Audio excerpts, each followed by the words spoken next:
قضات دوسرا باب۔ یشوع کی وفات کے بعد اسرائیل کی حالت۔ اور خداوند کا فرشتہ جلجال سے بیت ایل کو آیا اور کہا، میں تمہیں مصر سے نکال لایا اور اس ملک میں تمہیں داخل کیا جس کی بابت میں نے تمہارے باپ دادا سے قسم کھائی تھی، اور میں نے کہا کہ میں اپنا عہد تمہارے ساتھ کبھی نہ توڑوں گا، اور تم اس ملک کے باشندوں کے ساتھ عہد نہ باندھو اور ان کے مذہبوں کو ڈھا دو، مگر تم نے میری بات نہ سنی۔ تم نے یہ کیوں کیا؟ تو اس لیے میں نے بھی کہا کہ میں انہیں تمہارے سامنے سے نکال نہ دوں گا، بلکہ وہ تمہاری پسلیوں میں ہوں گے، اور ان کے معبود تمہارے لیے پھندا ہوں گے۔ جب خداوند کے فرشتے نے ساری بنی اسرائیل سے یہ بات کہی تو لوگ اپنی آوازیں بلند کر کے روئے، اور انہوں نے اس جگہ کا نام بوکیم رکھا، اور وہاں پر خداوند کے لیے قربانی چڑھائی۔ جب یشوع نے لوگوں کو رخصت کیا تھا تو بنی اسرائیل میں ہر ایک مرد اپنی میراث کو گیا تھا تاکہ زمین پر قبضہ کرے، اور لوگ یشوع کے سب ایام میں خداوند کی عبادت کرتے رہے، اور ان بزرگوں کے ایام میں بھی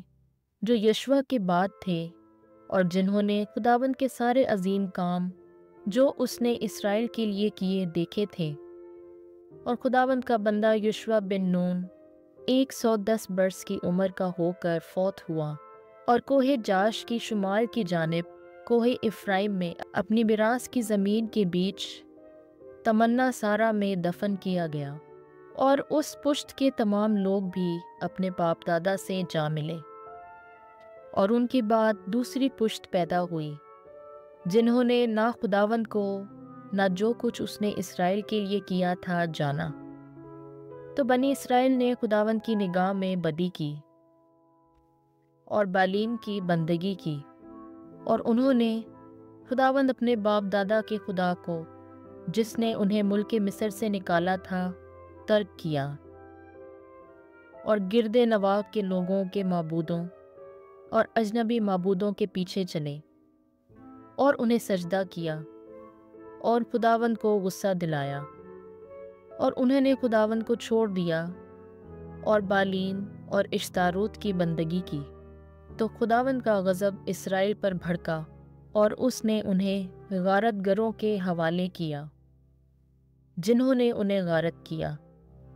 اور انہیں ان کے دشمنوں کے ہاتھ جو ان کے ارد گرد تھے بیچا، اور انہیں طاقت نہ رہی کہ وہ اپنے دشمنوں کے سامنے ٹھہریں۔ تو ایسا ہوا کہ جہاں کہیں وہ نکلے خداوند کا ہاتھ ان کی ہلاکت کے لیے ان کے خلاف تھا، جیسا کہ خداوند نے کہا تھا، اور جیسا کہ خداوند نے قسم کھائی تھی۔ تو وہ نہایت پست حال ہوئے، اور جب خداوند نے قاضیوں کو برپا کیا تاکہ انہیں غارت گروں کے ہاتھ سے خلاصی دیں، تو وہ قاضیوں کے بھی شنوا نہ ہوئے، مگر دوسرے معبودوں کی پیروی کر کے بدکاری کی اور انہیں سجدہ کیا، اور وہ اس راہ سے جس پر ان کے باپ دادا خداوند کے حکمرانوں کی فرما برداری میں چلتے تھے بہت جلد پھر گئے اور ان کی طرح کے کام نہ کیے۔ اور جب خداوند ان کے لیے قاضیوں کو برپا کرتا تو خداوند قاضی کے ساتھ ہوتا، اور قاضی کے تمام ایام میں انہیں ان کے دشمنوں کے ہاتھ سے چھڑاتا تھا، کیونکہ خداوند ظالموں اور دکھ دینے والوں کے باعث ان کے رونے پر رحم کرتا تھا۔ اور جب قاضی مر جاتا تو وہ پھر برگشتہ ہوتے اور دوسرے معبودوں کی پیروی کر کے اپنے باپ دادا سے بھی زیادہ بگڑ جاتے اور دوسرے معبودوں کی بندگی اور انہیں سجدہ کرتے تھے۔ وہ نہ اپنے بد اعمال سے اور نہ اپنی سخت دلی ہی سے باز آئے۔ تب خداوند کا غضب اسرائیل پر بھڑکا، اور اس نے کہا، چونکہ ان لوگوں نے میرے عہد کو جو میں نے ان کے باپ دادا سے باندھا تھا توڑ ڈالا اور میری آواز کی شنوا نہ ہوئے، تو میں بھی ان قوموں میں سے جنہیں یشوع اپنی وفات کے وقت چھوڑ گیا کسی کو ان کے آگے سے دفع نہ کروں گا،